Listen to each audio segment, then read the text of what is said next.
I've been getting a lot of comments and receiving messages asking, how do you let go? So let me start here. It's not easy. It may sound real smooth rolling off my tongue, but it was one of the hardest things I've ever had to do. And it didn't happen overnight. It took years, actually. I had to come to the realization that God is my peace, not my husband, not the outcome. God. I held on to pain for so long, so tightly that it almost drove me crazy.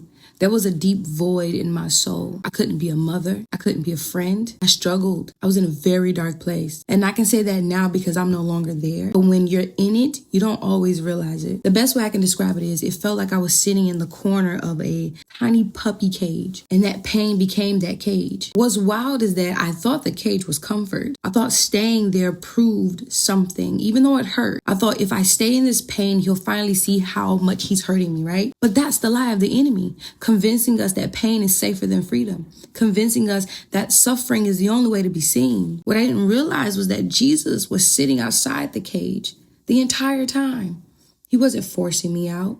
He wasn't rushing me out. He was simply loving me out of it. See, I didn't know that Jesus understood what I've been through because he was so silent. A lot of times we assume that when God is silent, he's not listening or he's not seeing what's going on. But that's the trick of the enemy. He knows exactly what's going on. He knows exactly what you're going through. All we have to do is take his hand that he's consistently stretching out to you. Pain keeps you caged. And cages don't allow growth. You become stagnant, your heart becomes stiff and hardened, your spirit becomes heavy. God desires freedom for his daughters, freedom from pain, disappointment, and bondage. So no, it didn't happen yesterday for me, but God is patient.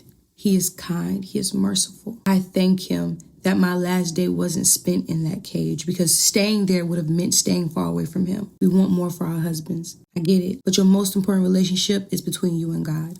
That graceful bond between you and him matters most. Your husband has to make his own decision to surrender. Holding on to pain doesn't make you innocent. It hardens your heart. And a hardened heart doesn't draw closer to the Father. You and your husband cannot stand in front of God together. You have to make that stand alone. You have to ask yourself honestly, is holding on making you better? Ask God to help you see your husband through his eyes, or keep your eyes fixed on him if it's too hard. It's time to let go and bury yourself in Christ. Love y'all.